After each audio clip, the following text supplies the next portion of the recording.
پہلی مرتبہ میڈیا کے محاذ پر تو بری طرح سے ہم نے چت کر دیا ہے بھارتی نیریٹو کو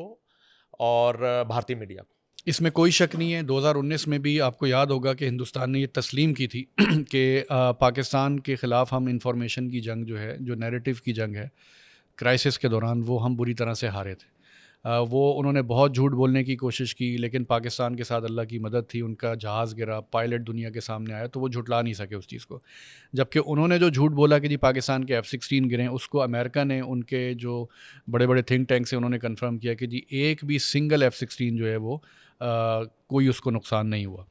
تو اسی طرح اس موقع پر بھی جو انہوں نے سارا یہ ڈرامہ کیا، میں نے آپ کو نیو یارک ٹائمز کی مثال دی انٹرنیشنل میڈیا میں، کہ انہوں نے بھی یہ کہا ہے کہ India does not have any evidence to back its claim کہ جی یہاں پہ کوئی اٹیک اس طرح کا ہوا ہے کہ جس میں باہر سے لوگ آئے ہوں۔ 150 کلومیٹر دور LOC سے یہ علاقہ ہے، چپے چپے پہ انڈین فوج موجود ہے، تو وہ کچھ بھی پریزنٹ نہیں کر سکے۔ اسی طرح آپ پچھلے اٹیکس بھی اٹھا کے دیکھ لیں تو ہمیشہ سے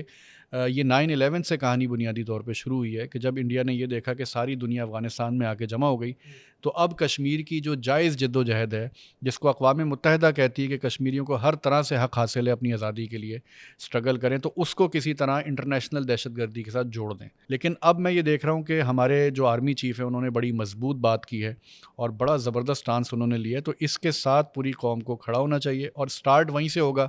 کہ جو کشمیر کی جد و جہد ہے قائد اعظم کے فرمودات کے مطابق کہ وہ شہرگ ہے، جو اقوام متحدہ کی قراردادیں ہیں،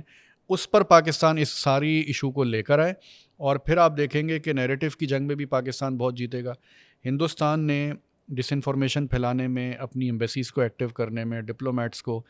کوئی کسر نہیں چھوڑی۔ ان کا بچہ بچہ بلوچستان کے ایشو پہ پاکستان کے خلاف پروپیگنڈا کرتا ہے۔ ضرورت اس بات کی ہے کہ ہماری ساری جماعتیں، ساری پولیٹیکل پارٹیز سب ایک پیج پر ہوں اور نیشنل سیکیورٹی کا مسئلہ سمجھتے ہوئے ایک بیانیہ بنائیں اور اس پر پوری قوم کو کھڑا کر کے پوری دنیا میں اپنا کیس لڑیں۔